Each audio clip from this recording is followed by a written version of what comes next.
No soy monedita de oro, como dice la canción. Yo ni me acordaba. Esto es como un fuego sagrado. Para los amargados de Twitter es la Yo me repetición. siento encarnado en ustedes.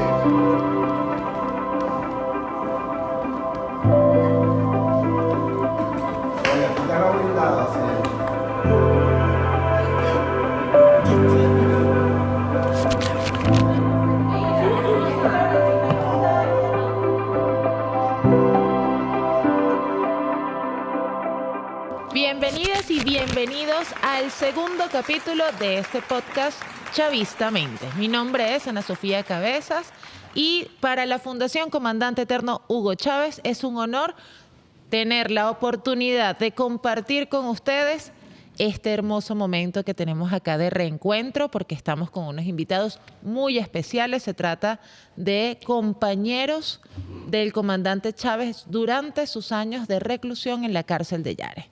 Tenemos aquí nada más y nada menos que al mayor Márquez Gerardo, gobernador de Trujillo. Márquez Gerardo, nunca Gerardo Márquez, siempre Márquez Gerardo.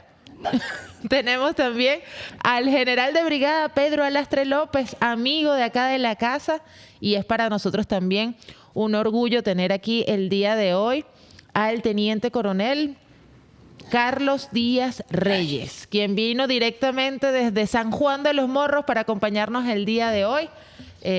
Díaz Reyes tiene una afección en las cuerdas vocales, sin embargo está haciendo un esfuerzo extraordinario y estamos aquí muy contentos porque se escucha claramente pues todo lo que nos está diciendo el día de hoy, y además se ha convertido en un extraordinario colaborador de la Fundación porque nos trajo oro. Nos trajo unos tesoros manuscritos, un diario que escribió estando en Yare. Nos trajo incluso la tela original con el dibujo que se ven las fotografías de Yare. Pero bueno, de todo esto y mucho más estaremos hablando en este capítulo de hoy de Chavistamente. Así que la invitación es a que se queden sintonizándonos un ratico por acá. Bueno, estamos con tres hombres que compartieron en Yare con el comandante Chávez, pero antes de llegar a Yare, pues hay una historia que empieza con el inicio de cada uno de ustedes en el MBR 200. ¿Cómo llegaron ustedes a participar el 4 de febrero en la operación Ezequiel Zamora? A ver, Gerardo Márquez, ¿cómo llega el MBR 200? Bueno, primero un saludo a todos. De verdad felicito esta iniciativa de mantener viva nuestra historia, la historia y el legado de nuestro comandante Chávez. Bueno, eso fue allá por el año 81, era cadete de segundo año. Yo fui dirigente del Movimiento Electoral del Pueblo, del MEP, fue dirigente estudiantil. Luego en la universidad milité con el PRB Ruptura y por allí hubo unos enlaces. Yo me vine a estudiar a la Academia Militar con los sueños, nos decía a nosotros el maestro Prieto Figueroa, que Venezuela era como un péndulo, se movía 30 años de democracia, 30 años de dictadura, y que posiblemente en los próximos años las soluciones del país podían estar en manos de la Fuerza Armada si allí se montaba un grupo de oficiales que tuvieran pensamiento distinto al tradicional. Eso motivó a un grupo de dirigentes, en este caso algunos del Movimiento Electoral del Pueblo. Nos fuimos a la Academia Militar. Allí me captó mi teniente Hugo Chávez Frías. Me emplazó en algún momento en la Academia Militar por haber tenido militancia de izquierda, y luego me informó que había un movimiento, que se creaba un movimiento, y a partir de allí me conectó con quien había sido mi alférez mayor, Ronald Blanco La Cruz, y con Aguilar Tegames, que era brigadier Aguilar Tegames. Yo era cadete de segundo año, bueno, y desde ese año, mediados del año 81, bueno, es mi llegada al movimiento. En aquel momento era EBR, Ejército Bolivariano Revolucionario, y luego se convierte en Movimiento Bolivariano Revolucionario, y en el año 83, con motivo de los 200 años del nacimiento de nuestro libertador, se le coloca MBR 200. Muy bien, entonces ya había más de una década de trabajo por ahí antes del 4 de febrero. Nosotros, mi comandante Chávez, creo que Mucho más una desde vida. que era bachiller. Sí, porque, fíjate, yo llegué al Batallón Bravo de Apure siendo oficial de artillería, lo cual ya, para los que no conocen las Fuerzas Armadas, la parte interna, ¿no? Hay especialidades. Yo era oficial de artillería y me mandan para un batallón de tanque, que no era mi especialidad, pero por cuestiones, quizás un error de personal, me envían ahí. Y me consigo al teniente Chávez, que aún cuando era oficial de comunicaciones, lo asignan a una compañía de tanques. Lo mandan. Entonces, Chávez tuvo que aprender tanques y yo tuve que aprender de tanques. Mi apellido, Alastre, no es muy común. Y en las montañas de Lara hubo un guerrillero, Pedro Alastre, que por esa cosa de la vida es mi padre, ¿no? Chávez había leído un libro que se llamaba Aquí todo el mundo está alzado, de Luis Elino Martínez. Y Chávez, cuando yo llego al Batallón de Apure, me presta el libro, Alastre, lee este libro. Yo lo leo. Y hay un capítulo dedicado a Pedro Alastre, mi padre, pues. Entonces yo lo leo, ay papá, ya me Estabas caído a las caí, 3. la juventud comunista. Entonces yo le devuelvo el libro a Chávez, muchas gracias, mi teniente, y él me dice, tú eres comunista, me dice. Entonces yo le digo, eso no es problema tuyo, de una vez le puse, eso no es problema tuyo, y me dice, no, somos dos. Me digo, somos dos. Y una vez en un aló presidente, él dijo, Alastre López y yo fundamos en el año 79 la primera célula comunista en el Batallón Bravo. Lo dijo una vez en un aló presidente. Es decir, ahí no existía sino la idea del EBR-200, sino en el año 83, que fue el bicentenario del natalicio del Libertador. Pero le voy a decir algo. La historia de su padre entonces Es muy trujillana. Claro, porque fue el eterno secretario general del Partido Comunista en el Estado de Trujillo. En el Estado de Trujillo. De él tengo también buenas enseñanzas. Hay una persona de tu apellido que me dijo, lo poquito que yo sé de política, me lo enseñó Pedro Alastre, que era Rodrigo en aquel momento, trujillano. Claro. De los cabezas, ¿no? Claro. Bien, de ahí viene mi incorporación de alguna manera, porque todavía el movimiento era ideas. En el año 82 me mandan para el Rastro. El Rastro es una población cercana a Calabozo. Ahí hay un batallón de tanques. Allí coincidimos, el teniente de Reyes y yo otra vez. Claro, Chávez tenía en compartimientos aislados la relación con el movimiento. Yo no sabía que de Reyes era el movimiento, porque esa era la idea. Chávez sabía que tenía sus núcleos, sus células, ¿no? Entonces, de ahí viene, repito, del año 79, 80, 81, 82, mi incorporación de alguna manera a las discusiones políticas de un grupo muy cerrado que después dio al MBR 200. ¿Y Díaz Reyes cómo llega? Le voy a contar. ¿Me escuchan? Sí. Mi persona. Yo soy nativo de los Seychelles. Mi padre, mi madre, grandes revolucionarios. A mi viejo, él era zapatero.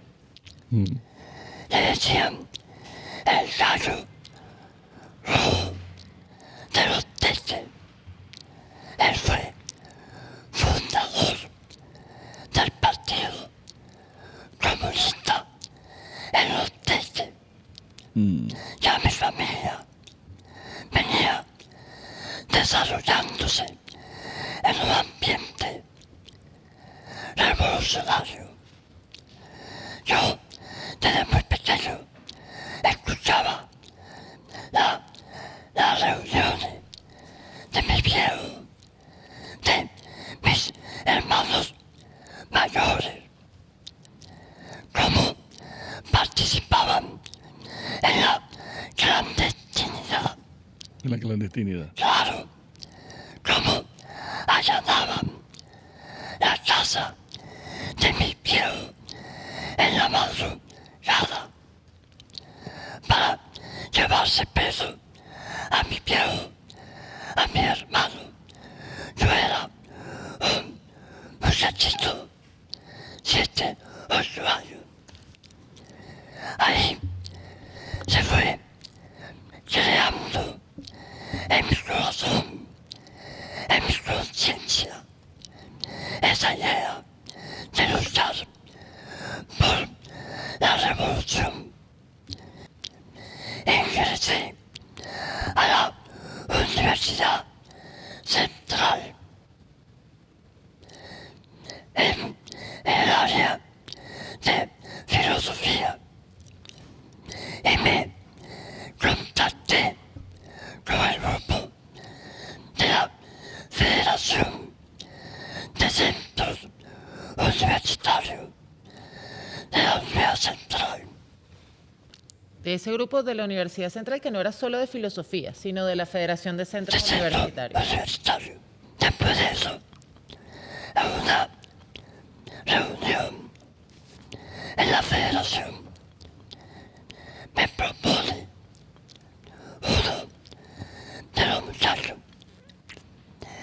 llamada, ¿por qué no se va para la academia militar y se convierte en un soldado revolucionario? Me fui a presentar a la academia militar. Aprobé el examen de admisión.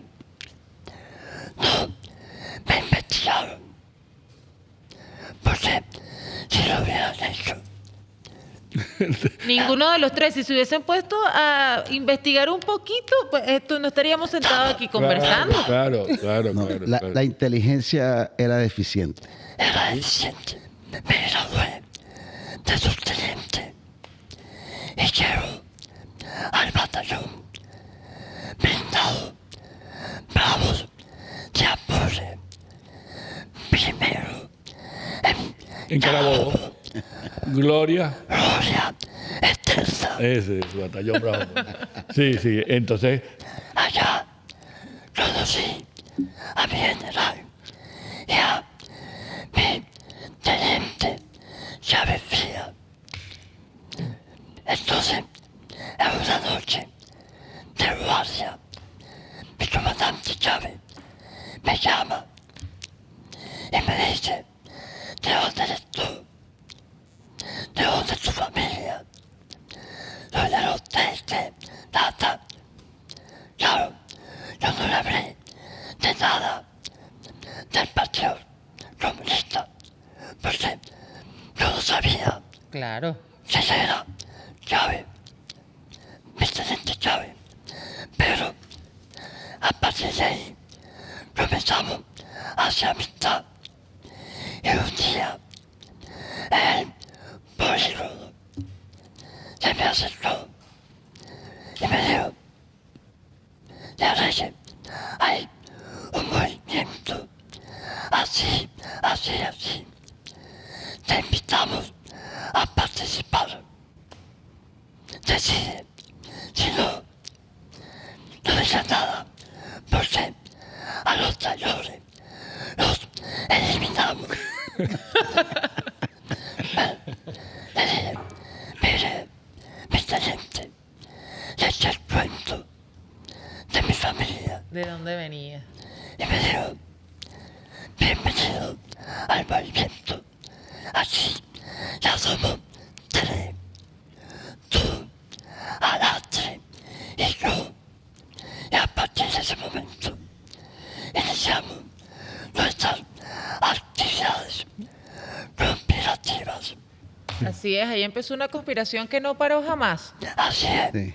No, pero teníamos elementos de seguridad porque el movimiento comenzó a crecer bastante. Y entonces el movimiento era de manera celular. Cada célula eran 5 o 6 oficiales que no conocían a otros. Solo la Dirección Nacional, porque el MBR 200 tuvo una dirección nacional, un directorio, que fue además electo en una asamblea en Maracay. En Maracay, sí. Ahí Sí. quedó Arias Cárdenas, Tato Soteldo y Chávez Y Frías. Chávez quedaron en el directorio y luego un equipo de Estado Mayor recuerdo, ahí tuvimos la oportunidad, el subteniente Pedro Carreño y yo, de quedar en esa estructura de la dirección nacional. Era en ese momento como el Estado Mayor. Y el Estado Mayor conocía todas las células, pero cada célula no conocía a la otra, de manera tal de que eran solo 5. Eso era por si alguno delataba o era delatado, entonces solo se entraba de pronto en peligro solo esa célula y el resto del movimiento permanecía intacto, cosa que sucedió en algún momento porque fuimos varias veces delatados. Y recuérdate que Chávez inventó la figura aquella del medio billete. No sé si tú lo Claro. medio billete. Entonces yo tenía medio billete y si alguien llegaba con medio billete, yo lo comparaba. Entonces era de una célula que se incorporaba, la célula mía, por ejemplo, en el Zulia. Entonces ahí me llegaba un teniente y me traba medio billete y yo lo tenía la otra mitad aquí. Se incorporaba ahora. Porque son las transferencias normales del ejército. Yo a veces estoy en Maracay y el otro día, al otro mes, al otro año estoy en el Zulia. Y tienes que incorporarte a las células zulianas. Epa, también utilizábamos la contraseña del tiempo. El tiempo está encapotado. El tiempo está encapotado. El cielo está encapotado, anuncia tempestad. Sí. Pero además también teníamos seudónimos. O sea, yo era Mito, pues. Mito. Mito. Sí, era Mauricio. Mauricio. Tú no tienes cara de Mauricio. No, Alate. primero me pusieron Luz y entonces parecía raro. Mira, Chávez, cámbiame ese nombre porque Luz no me cuadra. Sí.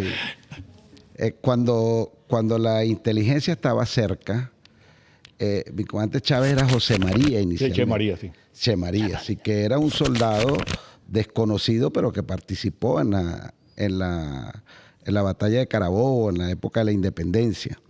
Y él, en honor a ese soldado desconocido, se colocó Che María. Luego, cuando la inteligencia estuvo poco cerca, investigaba que si los macates, luego los comacates, él se cambió el nombre. Ustedes recuerdan, bueno, se llamó Luz. Luz, como que si la gente entendiera y buscaban a una mujer llamada Luz, pues, en las comunicaciones. Y bueno, tuvo varios seudónimos, mi comandante Chávez. Yo inicialmente llevaba el nombre de Temístocles. Lo que pasa es que, bueno, era complicado el nombre y... Claro, Temísclotes. No, es Temístocles. Temístocles. Es difícil hasta de pronunciar y mi comandante Castro Soteldo me dijo, no, ese nombre es muy complejo. Entonces lo disminuimos y bueno, serás Mito. Y bueno, y a partir de ese momento era mi seudónimo Mito. O sea que teníamos también claves, elementos de seguridad, fueron muchos años y siempre la seguridad era muy importante para nosotros. Yo recuerdo de algunas delaciones, entre esas, algunos estuvieron, los ubicaron y estuvieron privados de libertad. Estaban ustedes en el curso de Estado Mayor. Claro, que fue cuando hubo la salida de aquellos tanques hacia las viñetas, Sí. Hubo una delación, allí estuvo detenido mi comandante Chávez, estuvo detenido Acosta Chirino, estuvo detenido Urdaneta Hernández, entre otros, no que recuerdo. Un compañero mío que es del movimiento, pero nunca participó. Es Coronel Echeverría Márquez. Echeverría. Estuvo preso en otros tiempos también. Sí, porque estaban confundidos. Eso fue después de los tanques en la viñeta. En la viñeta. Claro, lo recuerdo. Y luego nos delata un oficial de la Guardia Nacional. No, era un mayor, no recuerdo, de apellido Villalobos. Él nos delata también, pero logra solo delatar a su célula. Y no logran detectar pues, el resto del movimiento. En algunos casos ellos pensaron que el movimiento era pequeño. Y resulta que nuestro movimiento comenzó como el EBR, cuando fuimos formando oficiales y captando oficiales de otras fuerzas, pero además comenzaron a llegar líderes, dirigentes importantes de algunos sectores de la vida política venezolana. Hablo en este caso de Alí Rodríguez, entre otros. Entonces decidimos pasarlo de ejército bolivariano a movimiento bolivariano. Ya dejaba de ser un ejército y pasaba a ser un movimiento. Y bueno, el 200 obedece a los 200 años del natalicio libertador. Pasaron los años con el MBR 200 y así como fueron sumándose personas, fue ampliando también el rango de acción hasta que llega decididamente el año 92, después de los sucesos de febrero del 89, después de ese estallido social, pues surgen las condiciones para no dilatar más ese momento de acción del movimiento, y con la operación Ezequiel Zamora, pues salen ustedes al frente en ese... Lo comentábamos en el capítulo pasado, porque Diosdado decía, mira, nosotros salimos y lo que logramos ahí fue detener que hubiese un golpe de derecha en el país, porque las condiciones ya estaban dadas para que, bueno, era insostenible y algo iba a pasar, y nosotros detuvimos de cierta forma lo que pudo haber sido un golpe de derecha o lo que pudo haber sido pues una guerra civil, porque esa acción de ustedes en la rebelión del 4 de febrero pues trajo consecuencias para el resto de nuestra historia, pero sobre todo consecuencias para ustedes también. Claro, es que era complicado. Yo recuerdo, por ejemplo, que el irresponsable de Ochoa Antich, él estaba conspirando. Ahora no sé contra quién, contra su jefe, que era Carlos Andrés Pérez. No, fíjate, Ochoa Antich tenía un movimiento. Ellos venían con su promoción desde hacía algunos años, inclusive en un movimiento llamado Armas, que era... Correcto. Sí, Asociación Revolucionaria de Militares, esas cosas locas que ellos manejaban. Y Ochoa Antich comenzó a captar a través de un mayor llamado Falcón Veloz, que ustedes lo deben conocer. Compañero mío, sí. Sí. Bueno, compañero suyo. Con Falcón Veloz intentó captar oficiales. Y un nido para captar oficiales era la Academia Militar. Y allí estábamos oficiales de planta, algunos, entre esos estaba Ronald Blanco La Cruz, estaba yo, inclusive en ese movimiento fuimos invitados a conversaciones. Nosotros le comentamos a mi comandante Chávez y él me dijo, vayan allá a averiguar qué tienen. Y yo recuerdo que, creo que fue Ronald Blanco La Cruz, el que en una reunión que además se hacía en la casa del ministro de la Defensa, arriba en Curumo. Mira, siendo yo jefe de servicio de la 3ª División, mayor jefe de servicio, una noche a las 7, 8 de la noche se presenta en la división el coronel Machillanta Pinto, mandado por el ministro a buscar un teniente de la compañía de comando de la 3ª División, que se llama Catarí Jiménez, no sé si te acuerdas. Claro, Catarí. Entonces, imagínate un coronel buscando un teniente para llevarlo a hablar con el ministro allá en la casa. Entonces, claro, tú lo anotabas y después le informabas a Chávez, pero sí nos estaban penetrando. Claro, y estaban captando oficiales para ese alzamiento que sí era de una extrema derecha. Era extrema derecha. Que no se parecía en lo absoluto al pensamiento nuestro bolivariano y antiimperialista, que es muy importante aclarar porque el movimiento nace con un líder que era nuestro comandante Chávez, pero es que Chávez era antiimperialista, creo que desde que nació. Era genéticamente antiimperialista porque además era muy bolivariano. Entonces el MBR 200 es un movimiento que no es cualquier movimiento militar porque es un movimiento que nace bolivariano y antiimperialista, que eso es lo importante.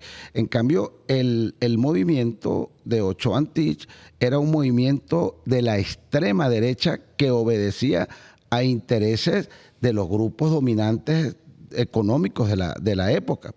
Y nosotros asistíamos y le llevábamos la información a mi mayor Chávez en ese momento, pero sí había todo un movimiento con intenciones de alzarse, pero era el 92 el último año de Ochoa Antich como ministro de la Defensa, o sea que suponíamos, porque él no daba la fecha, suponíamos que el movimiento tenía que ser antes de julio del 92. Correcto. Claro, era cosa que nos permitía a nosotros acelerar.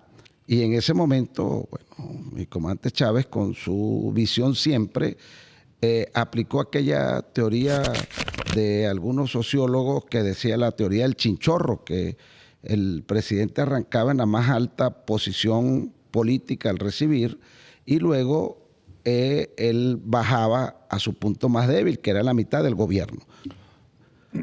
Quizás con Carlos Andrés no se dio porque Carlos Andrés, con su paquetazo, viene el 89 y quizás Carlos Andrés no tuvo la popularidad de la teoría del colchón, pero nosotros calculamos que la mitad del gobierno era en el año 92 y se cuadraba con lo que tenía planificado Ochoa Antich. Y nosotros trabajamos en función de esa fecha, bueno, hasta que finales del mes de diciembre, inicios de enero, se toma como fecha el 3 de febrero, comenzaba el alzamiento, porque Carlos Andrés Pérez se encontraba en Davos, correcto, en Suiza, Foro Mundial en el Foro Mundial, y regresaba el 3 de febrero en la noche, y nosotros decidimos que había que esperar y que esa era la fecha. No, allí hay anécdotas, yo recuerdo anécdotas que son graciosas, pues, pero yo recuerdo que como 10 días antes estábamos ya en los planes finales de la operación Ezequiel Zamora y nos reunimos en mi apartamento en Maracay. Ahí estaban los comandantes y bueno, y estaba yo. Recuerdo que teníamos el mapa en el piso, bueno, tal persona se mueve por tal sitio, este toma la Carlota, aquel tal, y estábamos explicando el plan. Y yo recuerdo que mi comandante Chávez le dice a Reina: mira, Gocha, tú te vas al cuarto al lado, a la ventana, porque nos están siguiendo. Si ves que llega una patrulla de la DICIP de aquel momento, tú nos avisas. Y nosotros, bueno, teníamos nuestras armas allí preparadas para cualquier cosa. Como a las 11 de la noche, Reina sale corriendo del cuarto y nos dice que llegó la DICIP y que abajo estaba la patrulla, nos venía a buscar. El comandante Urdaneta Hernández se asoma por la ventana, el segundo piso, y ve la patrulla con las luces, la coctelera ahí, y resulta que, bueno, vamos a encerrar, Reina la encerramos en un cuarto, en un baño, no salgas del baño, le colocamos, tienes que estar aquí, y todo el mundo agarró su pistola y habían 2 fusiles, recuerdo, esperando que entrara la DICIP a la casa y nosotros íbamos a repeler, por supuesto, bueno, no íbamos a entregar.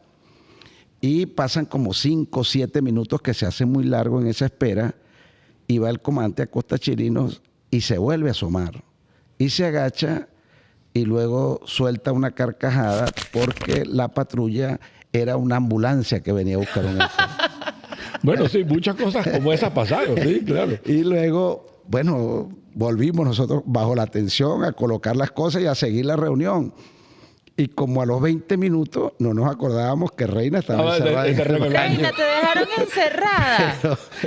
Mire, no, mi comandante, para sacar a Reina del baño. No, déjala ahí porque... ¿Cuánto tiempo, Reina, te dejaron en el baño? Como 40 minutos.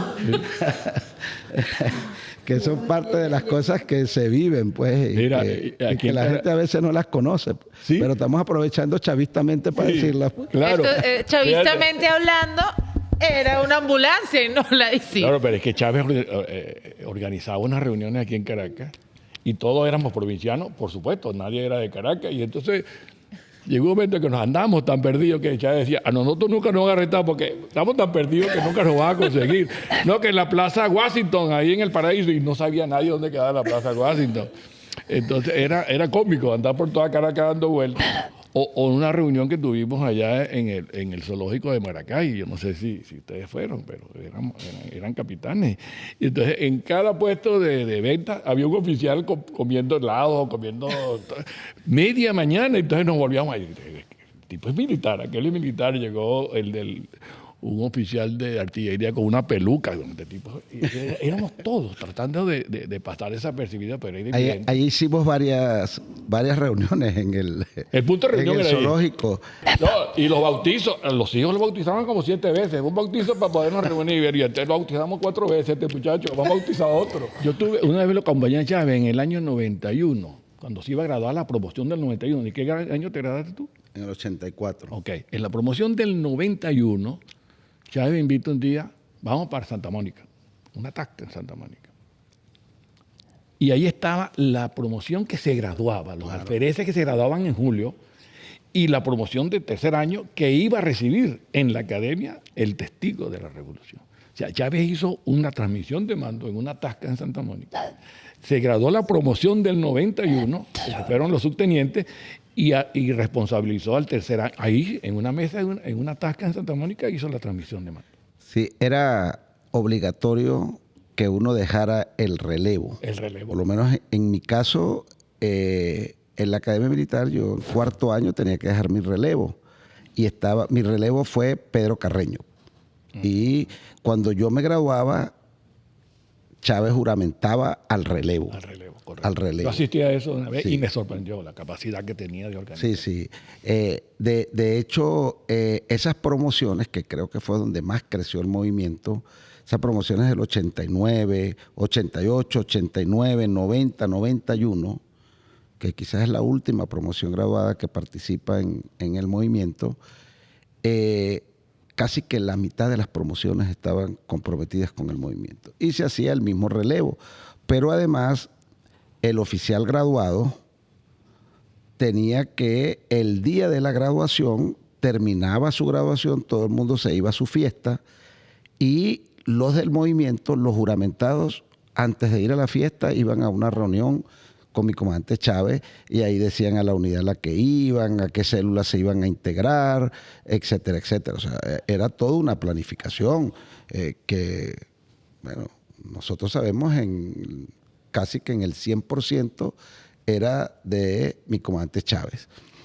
Pero además, luego, cuando la inteligencia estuvo cerca, comenzaban a investigarnos, habían algunas delaciones, entonces él elaboró ¿cómo llaman en comunicaciones? Como un plan de... Prearreglado. Un prearreglado. Y entonces los sitios eran nombres de flores y las horas eran libros -5, recuerdo. Entonces nos vemos en Orquídea y ya nosotros buscamos en el prearreglado, Orquídea es tal sitio. Y allí les voy a comprar 10 libros. Entonces uno restaba 5 y era en tal sitio a las 5 de la tarde. Ese era el prearreglado. O sea que Continúan las clases de conspiración. Para más consejos, síganos en Chavistamente para que sepan cómo conspirar y armar su propia revolución. No soy monedita de oro, como dice la canción. Yo me siento encarnado en ustedes. Continuamos aquí chavistamente hablando con estos 3 chavistas que me acompañan el día de hoy. Márquez Gerarde, Pedro Alastre López y Carlos Díaz Reyes, compañeros del comandante Chávez en la cárcel de Yare durante los años que estuvieron privados de libertad, compañeros del MBR. Estuvimos conversando previamente sobre los inicios de ustedes en el movimiento, sobre algunas anécdotas de la operación Ezequiel Zamora el 3 y 4 de febrero del 92, pero ahora vamos a pasar a lo que vino después, porque después de ese por ahora, Venezuela empezó un momento de despertar, de resurgir, pero ustedes empezaron a transitar una etapa bien diferente en sus vidas, tanto para ustedes como para sus familias, que fue estar presos. Primero en San Carlos, donde estuvieron todos, y después cuando fueron trasladados. El día de hoy, para recordar con mucho más detalle eso, Díaz Reyes nos trajo este tesoro que les voy a mostrar. Aquí tenemos los manuscritos originales del diario. Ayúdame ahí, Alastre, muestra el diario que tienes ahí, el libro, anotaciones. Es todo esto que está aquí, escrito por nuestro amigo Carlos Díaz Reyes.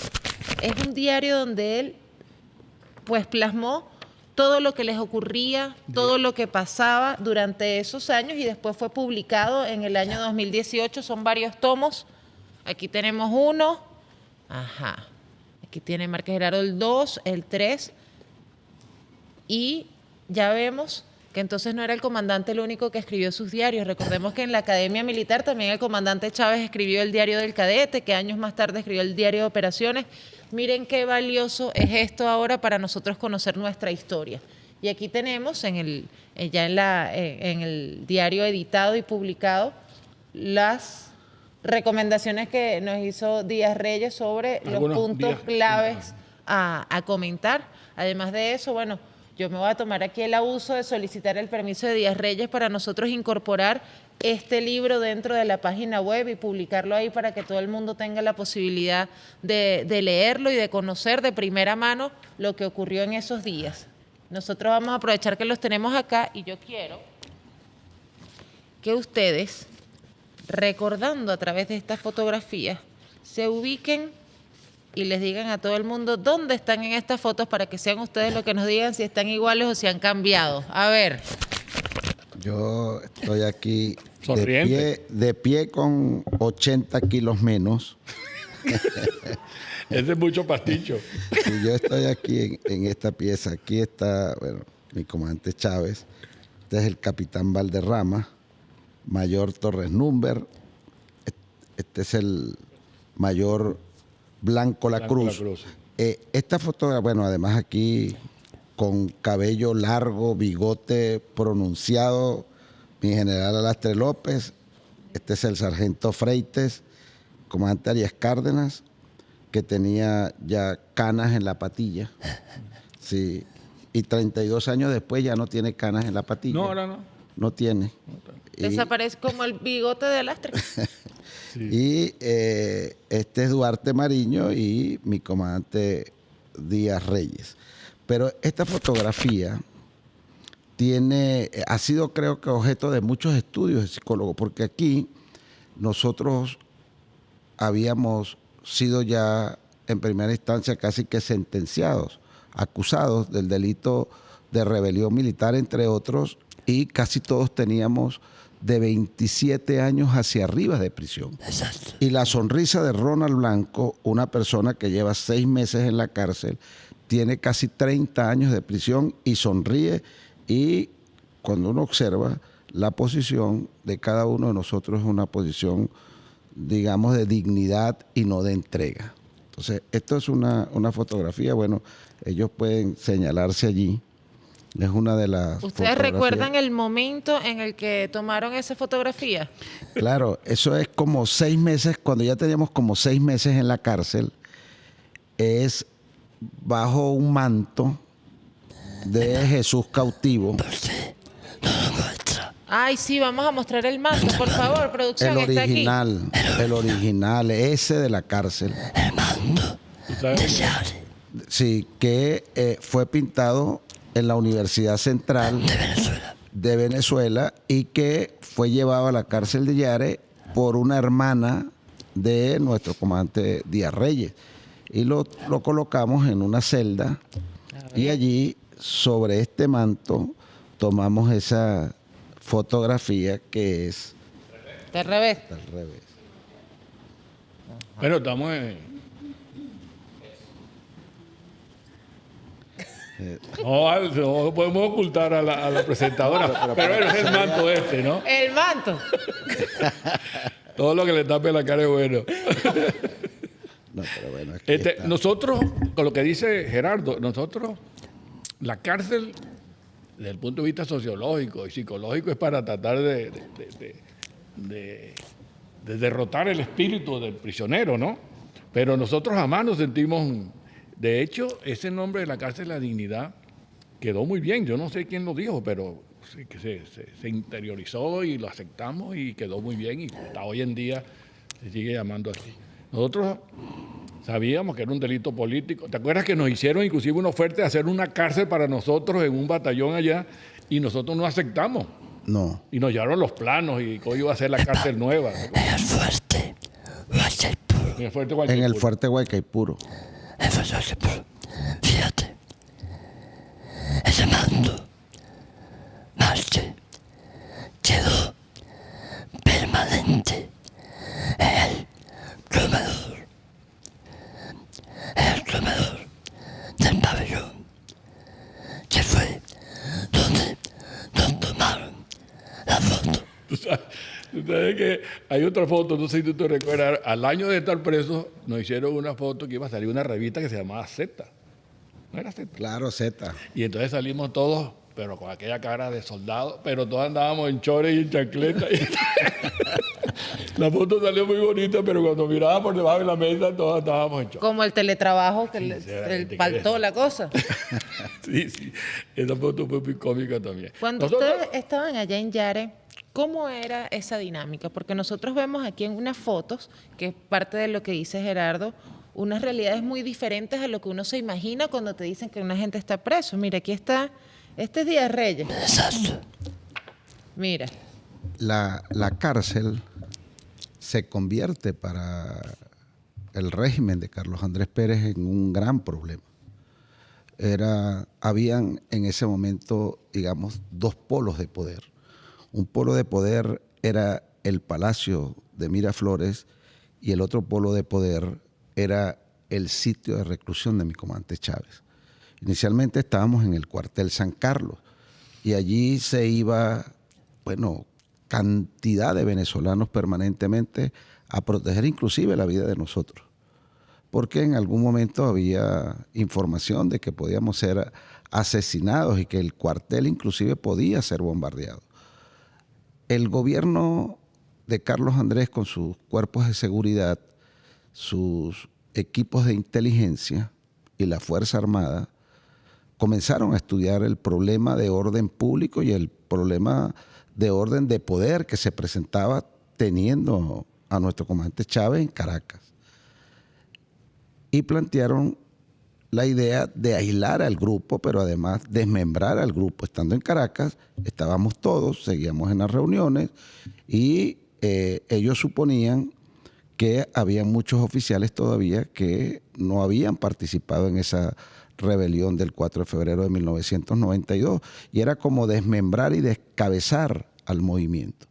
Ellos seleccionaron, yo creo que además de manera acertada, mi general, ellos seleccionaron a los dos comandantes, que fueron en este caso mi comandante Chávez, mi comandante Arias, luego buscaron a los mayores que consideraron eran los líderes del movimiento en ese grado, luego buscaron un grupo de capitanes y decidieron trasladarlo a Chávez y trasladar el problema a una cárcel común. Ellos pensaron que en la cárcel común, en las condiciones en las que íbamos a estar, seguramente en 15 días, 20 días, nosotros estaríamos arrodillados al régimen de Carlos Andrés Pérez. Y resulta que no fue así. Nuestra familia fue muy importante, pero además el liderazgo, el compromiso y la responsabilidad que teníamos ante el país, teníamos que asumirlo y la cárcel de Yare se convierte luego en una escuela, para nosotros. La cárcel de Yare con mi comandante Chávez, las cosas no son normal como la gente pudiera pensarla. Mi comandante Chávez, nosotros teníamos horarios, nos levantábamos a desayunar, nosotros después del desayuno íbamos a unas horas de lectura. Correcto. Luego de las lecturas, cada quien tenía un libro asignado, luego cada quien explicaba el libro, era como si estuviéramos leyendo 10 libros al mismo tiempo, y luego se daban las discusiones, en la tarde teníamos actividades deportivas, y luego en la noche venía la cena, y luego de la cena nuevamente la reunión del grupo. En este caso nos llegaban, 1000 cartas diarias. Correcto. Y mi comandante Chávez las distribuía y nosotros las respondíamos de puño y letra a toda la gente que nos escribía. Luego era tan complejo el problema que se le ocurre a los zulianos enviarnos un cassette. Entonces la comunicación ya era por cassette, ellos nos enviaban inclusive canciones y cada quien con sus audios y nosotros les respondíamos, inclusive también con canciones. Mi comandante declamó eso. ¿Ustedes además, también cantaban? No cantábamos, pero ellos les gustaba y mi comandante Chávez les declamaba el corrido de Acosta Carles, el corrido de Maizanta, y el sargento Freites tocaba el 4 y nosotros con un grabadorcito de esos que llaman de periodista en una celda. Es más, no se me olvida porque mi comandante Chávez declamando dice, bueno, la vida se nos ha hecho tan pequeña en esta celda. Venezuela se nos ha hecho pequeña en esta celda. Dentro de las improvisaciones que él hacía cuando declamaba. Y mirábamos, bueno, eran 9 metros, 3x3 creo que eran las celdas. 3x3. Bueno, y esa escuela sirvió para que al salir tuviésemos una mejor formación. Mi comandante Chávez allá escribió el brazalete tricolor, mi comandante Chávez siguió con el Plan Nacional Simón Bolívar. Sacamos varios documentos. Aquí tengo varios documentos que sacaron allá, qué bueno que los mencionan. Sí, Porque... y es esa cárcel, por eso no sé de quién es el eslogan de las cárceles de la dignidad, no sé si vino de afuera o es de cuando escribíamos, no recuerdo si es Ronald Blanco La Cruz, alguien, pero era eso, la cárcel de la dignidad, era tan importante y se sentía tanto el polo de poder que a la cárcel de Yare iba el fiscal general de la República, Ramón Escobar Salón, pero porque quería conversar con mi comandante Chávez.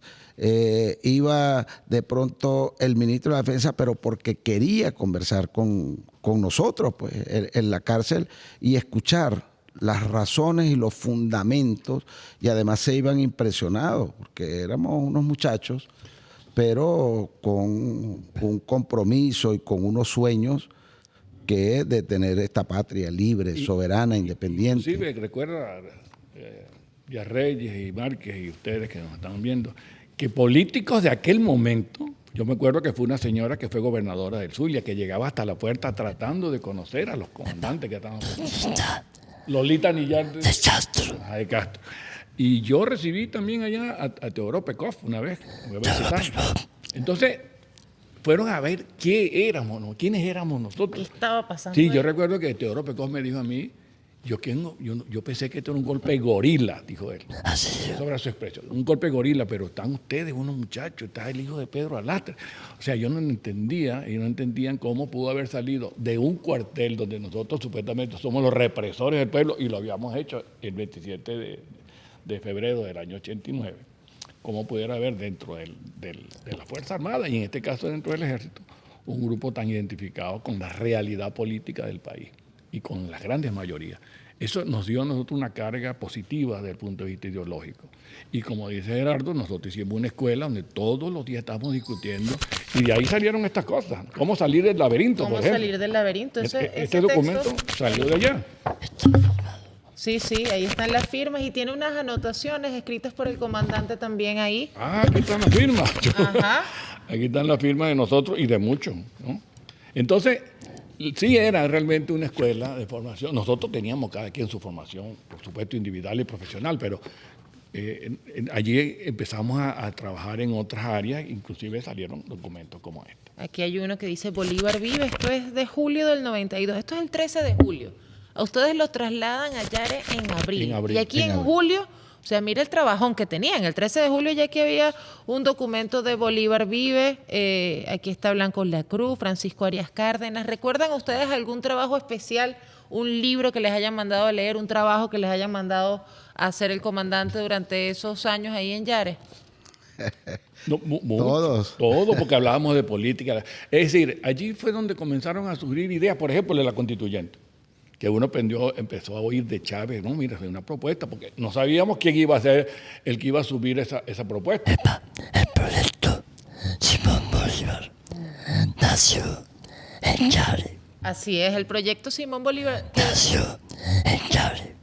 Y ese proyecto que nace en Yare se convierte después en la propuesta política de gestión de gobierno que... El presidente de la República. Exactamente. Entonces imagínense lo importante que es eso que vivieron ustedes, eso que se gestó dentro de la cárcel de Yare. Y teníamos un programa de escribirle a los oficiales que estaban en las otras cárceles. Cada quien a quien conocía le escribía para estimularlos, para que siguieran profundizando en los estudios. Y yo le escribía, tú le escribías a los amigos tuyos, a los tenientes. Porque además era un trabajo de asumir el liderazgo del movimiento y teníamos la responsabilidad, nos las dividíamos. Pero fíjate, allí se leían libros como El hombre mediocre de José Ingenieros, se leía La madre de Máximo Gorki. La madre era un libro como de 1000 páginas. Además de eso, leíamos Las Venas Abiertas de América Latina.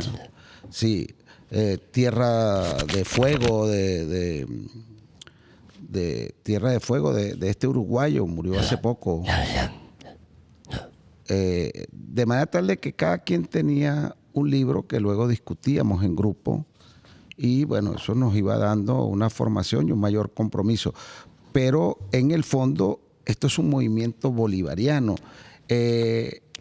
Quizás todo el pensamiento nuestro antiimperialista, antioligárquico, todo el pensamiento viene del pensamiento de nuestro libertador Simón Bolívar. Allí estaba centrado el proyecto. Nosotros escribimos algunas cosas durante los años de conspiración. Allí se escribió el Plan Nacional Simón Bolívar, que luego es la base para el plan, sí, el Proyecto Nacional Simón Bolívar. Tantos documentos. Este documento en algún momento se trató de vender al país y al mundo que esto era un movimiento tradicional militar de extrema derecha, tratando de negar el sentido antiimperialista y bolivariano del movimiento. Y eso nos llevó a redactar documentos como ese de cómo salir del laberinto, donde le decíamos al país y le decíamos al mundo que éramos distintos y que ahí proponíamos algunas soluciones para además decir nuestra forma y nuestra filosofía, nuestro pensamiento y lo que nos motivó en aquel momento a nosotros a levantarnos en armas. Esos documentos se convierten en fundamentos ideológicos y políticos de todo lo que viene a ser después la historia de la Revolución Bolivariana. Y esos documentos, me parece bien interesante que mencionen ustedes todo lo que leían, porque bueno, vemos en las fotos, en todas las fotos siempre se ve atrás un montón de libros y de papeles. En todas las celdas atrás se ven, mira, aquí detrás de donde está el comandante, aquí se ven unos libros, también los tenemos en las celdas, en la otra foto que se vio por allá, prensa, mucha prensa leían. Y nosotros aquí tenemos una carta que escribe el comandante el 12 de noviembre del año 93, donde él está denunciando, entre otras cosas, un allanamiento que le hicieron en ese momento. Fueron varios, según entiendo. ¿Sí? Fueron dos allanamientos. Uno, el 12 de noviembre, y otro, el 28 de noviembre, después del golpe del 27. Sí, recuerda que el año 92 es un año muy convulsivo, ¿no? Y allá en Yare nos llegaban informaciones, por ejemplo, que iba a haber un golpe en julio, en el desfile 5 de julio, por ejemplo. Y nosotros tuvimos que mover nuestra gente, recuérdate, mandarle a los oficiales que... Es más, hubo oficiales que de manera espontánea se fueron. El caso de Bracamonte, el caso de Eliezer Otaiza, que eran oficiales que se fueron a la clandestinidad y nos costaba a nosotros controlar aquel poco de oficiales que se querían ir. Y además la derecha también estuvo preparando un golpe. Pero fíjate, todo eso nos llevó al 27 de noviembre, que fue la rebelión de la Fuerza Aérea. Así, la gente se recuerda de los aviones volando y tal y qué sé yo, y el avión que se fue para el Perú. Entonces, todas esas cosas pasaron en el año 92 y todos pasaban por Yare. En Yare uno decía si quiénes estaban, quiénes podían estar en esa fiesta. Me acuerdo que hablaba Chávez, en la fiesta esa va a estar fulano de tal. Si está fulano de tal, no. Si está fulano de tal, sí. Es decir, Yare se convirtió en el eje de la rebeldía, en este caso preso, pero seguía saliendo las ideas de Yare. Él aquí escribe: ¿es acaso un privilegio tener una biblioteca improvisada con las más diversas obras de la literatura universal, desde la Biblia y los diálogos de Cicerón hasta la colección de obras de José León Tapia? ¿Es acaso un privilegio tener papel y lápiz para recoger impresiones de este submundo que es la cárcel a través de la narrativa o la poesía? ¿O tener para consulta las 300 y tantas ponencias publicadas a raíz del último Congreso Latinoamericano de Sociología? ¿Es un privilegio acaso para un preso pintar cuadros al óleo o a tinta, aun siendo estos los rostros inmortales de Simón Bolívar, Simón Rodríguez y Ezequiel Zamora? ¿Es acaso un privilegio improvisar un archivo personal para resguardar allí las miles de cartas y papelitos donde las gentes del pueblo, hombres, mujeres y niños, han plasmado su solidaridad ante las implacables medidas que les impiden visitarnos. Es privilegio tener un ventilador en una celda de 6 metros cuadrados con una temperatura que oscila muy cerca de los 40 grados centígrados, o tener un pequeño reproductor con cassette de Eneas Perdomo, de Verdi, de Ali Primera, de Luis Lozada. Mire que lo que dice el comandante acá es justo lo que venimos conversando. Eso fue lo que vivíamos a diario. Todos los oficiales. Así pasamos, resistimos y valientemente seguimos la lucha dentro de la cárcel. ¿Y cómo era? Esto era el plan de estudio y de trabajo. Tenían bastante que hacer, pero además de eso tenían un día a día, que era desde cocinar, limpiar. ¿Cómo era esa distribución de tareas dentro de la... mira cómo se ríe Márquez, ¿qué se habrá pasado? No, nosotros hicimos un rol, por ejemplo, de almuerzo. Porque el desayuno era individual, cada quien desayunaba como quería, y la cena también era muy liviana. Pero hicimos un rol de lunes, martes y miércoles y jueves, porque los jueves había visita y los sábados, entonces la gente llevaba comida, los familiares, entonces ese día no se cocinaba. Pero sí, el lunes, por ejemplo, Gerardo Márquez y yo cocinábamos el lunes. ¿Ustedes cocinaban juntos? Sí, nos tocaba como equipo, ¿no? Y yo no sé con quién cocinabas tú. A mí me gustaba cocinar con el mayor. Entonces, Bueno, ese día comíamos mal. pero te voy a decir algo. Cuando le tocaba cocinar a Chávez y Arias, Comíamos mal. comida recalentada. Sí, Cocinaban muy mal el comandante Chávez y Arias No, Cárdenas. nosotros cometimos un error. Recalentada. Recalentado, no se comían eso. No, porque cometimos el error que ellos dos quedaron en un rol. Un rol de cocinero y no cocinaba ninguno de los dos. Sí. Y entonces ese día era la comida que le llevaban sus familiares recalentada para nosotros, porque ellos no cocinaban. Ellos tenían sus fallas allí culinarias en las elaboraciones. Pero siempre había comida que recalentar. pero- Teníamos microondas y... Sí, no, pero además también se limpiaba, había un rol de guardia para la limpieza. Claro, para el mantenimiento, para que cuando llegase la familia, una visita, la cárcel estuviese en extraordinarias condiciones, y teníamos un rol de guardia también para la limpieza. Para la limpieza, para la seguridad. También. Aparte de eso, Y la presentación. aparte, porque nosotros comenzamos a cocinar, porque nos informaron de que nos iban a envenenar Claro. con la comida del penal. Sí, Nosotros no le aceptamos comida al penal jamás. Nunca. No, y nos llegó información muy importante, porque teníamos además amigos en todos los cuerpos de seguridad, y muchos oficiales que trabajan en cuerpos de seguridad en inteligencia del Estado pertenecían al movimiento. Llegó la información que querían envenenar a nuestro comandante Chávez, y desde allí comenzamos a tomar las previsiones, y nunca le aceptamos comida a ellos, solo la que llevaban nuestra familia y las que preparábamos nosotros. Por eso hicimos el rol de guardia. Recuerdo, creo que fue el primer año, fue diciembre del 92, nos tocó a nosotros atender a la familia y hacer las hallacas a nosotros dos, miren, a usted y a mí. Hicimos las hallacas en el jefe de... Eso se llamaba Departamento Procesado Ad Hoc. Era el coronel Pedro Salazar Monsalve, y nos autorizó a nosotros dos para ir a cocinar donde estaba la guardia. Y son las mejores hallacas que nos hayamos comido en la vida. Ya que las hicieron entre todos. Nosotros dos. Claro, para que quedaran buenas.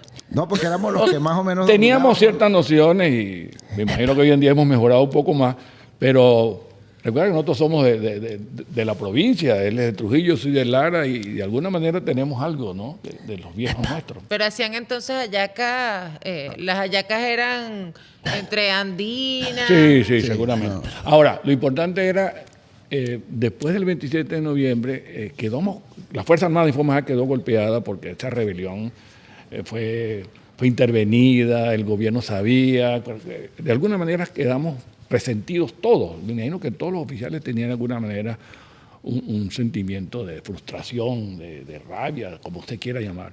Entonces nosotros decidimos hacer un almuerzo navideño, un intercambio de regalos para minimizar la información que nos llegaba. ¿Intercambio de regalos? ¿Y qué se regalaron ustedes? Bueno, las esposas llevaron un almuerzo tarde de navideño, no sé qué día fue, ¿tú te acuerdas? No me acuerdo. Pero era Navidad. No, era el 24 de diciembre. Navidad ellas estaban hasta las 5 de la tarde. Y le pedimos permiso al coronel para darlo un poquito más tarde y creo que salieron a las 6. Entonces ustedes llevaron los regalos del intercambio. Del intercambio. Sí, llevamos los regalos del intercambio. Se durmió. Y bueno, y compartimos un 24. Sí, un 24, una Navidad del 92. Navidad, sí, y el 31. ¿Cómo también era eso, esas fechas con las familias? Navidad, los cumpleaños. ¿Cómo hacían para...? La familia llegaba con su torta y lo pasábamos muy bien, de verdad. Chávez cumplió el 28, yo el 1 de agosto y yo no sé qué, pero siempre había una torta en alguna. Siempre. Se pillaba la torta o hacíamos una tenera en la placita. En la plaza. Que está la parte de afuera del penal. Yo quiero decir algo. Una anécdota romance. El 31 de diciembre estamos todos reunidos en el comedor para recibir el año nuevo y faltaba Marche. ¿Faltó? Marche. Entonces, ¿dónde está Marche? Nosotros estábamos de colores uniformados. Aparece Marche Geraldo enfusado. ¿Enflusado? Sí. Enfusado. El 31 de diciembre. Sí, nos había afectado mucho La operación. el tema de el 24 de diciembre para la despedida. Los niños de Torre Númber lloraron al despedirse mucho, agarrados de los barrotes de la celda. Y eso impactó mucho a un hombre guerrero como Torres Númber. Y vino como un bajón en algunos. Y el 31 de diciembre hicimos nosotros el recibimiento del año en la cárcel, adentro en la cárcel, pero además sentenciados a 30 años de cárcel. O sea, eran 30. Y recuerdo que todo el mundo salió vestido normalito, como estábamos todos los días en la cárcel, algunos con ropa deportiva, otros uniformados. Y yo me coloqué un traje con flux, a 39 grados de temperatura. Dios mío, qué calorón, Márquez. e hicimos ahí las risas, el show, pues, del ánimo, darnos ánimos unos con otros, pues. Y sí, pero tuvimos allí que como una media hora y luego me cambié, pues, por supuesto, y regresé a compartir con ellos un rato. Era parte de las cosas que se vivían. En algún momento nos llegaron también muchas informaciones que nos iban a atacar para eliminarnos físicamente a todos. ¿Y cómo les llegaban esas informaciones? No, porque teníamos amigos afuera. Es que los mismos custodios eran compañeros de uno, cercanos a uno. Yo recuerdo que Díaz Reyes mandaba a hacer cuadros allá con un mayor, con un teniente. Sí. O sea, los que nos cuidaban a veces eran parte del movimiento. Es más, yo lo he conseguido después. Y él estaba cuidándonos en Yara, sí, y todos eran cercanos. No, pero eso merece un análisis. Fíjate, nos llegaba la información por muchos lados y después montábamos guardia de seguridad. Toda la noche montábamos guardia de seguridad para proteger nuestras vidas. Allí estábamos confinados en una cárcel. Pero además se daba una relación. yo diría ese magnetismo de mi comandante Chávez, inclusive con los custodios. Los custodios ya a los 2 o 3 meses, el 90% de los oficiales que nos custodiaban en la cárcel, mi comandante Chávez los juramentaba en su celda. Sí. Y entonces se hacían al extremo de que el 27 de noviembre, que hubo, por supuesto, la otra insurgencia militar del 27 de noviembre, ese día en la noche, para proteger nuestras vidas, porque había información de que nos iban a asesinar, oficiales que nos custodiaban pasaron fusiles. Armamento, ¿no? Nos dieron fusiles y armamento para proteger nuestra vida. Eran oficiales que ya estaban juramentados dentro del MBR 200, pero además no estuvieron con nosotros antes. Se juramentaban allí porque esa relación los íbamos captando, y luego mi comandante Chávez, que tenía esa magia del discurso, de esa magia de su ejemplo, de su constancia, era como un magnetismo allí. Entonces él lo juramentaba en su celda. ¿Ustedes lo recuerdan? Nosotros vamos a compartir ese bonito abrazo que se dieron ustedes, el reencuentro, cuando se encontraron aquí antes de empezar el programa.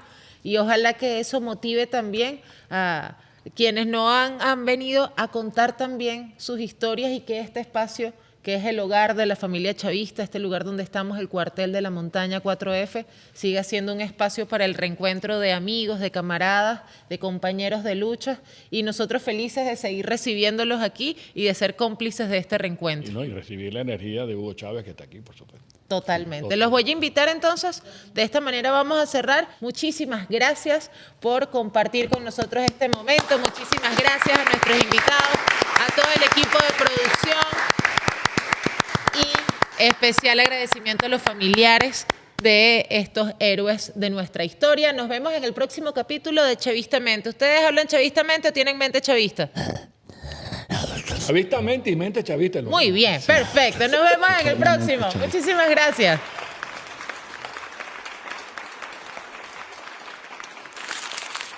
No soy monedita de oro, como dice la canción. Yo ni me acordaba. Esto es como un fuego sagrado. Para los amargados de Twitter es la Yo me repetición. siento encarnado en ustedes.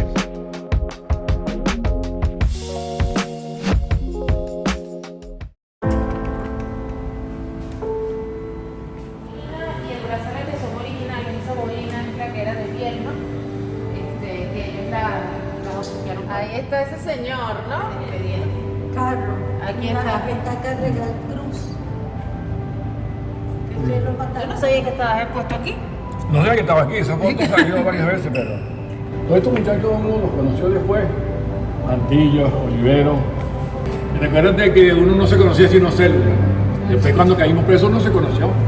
Mire cómo estaba hablando con la cruz todo golpeado. Eso fue le pasó una bala cerca.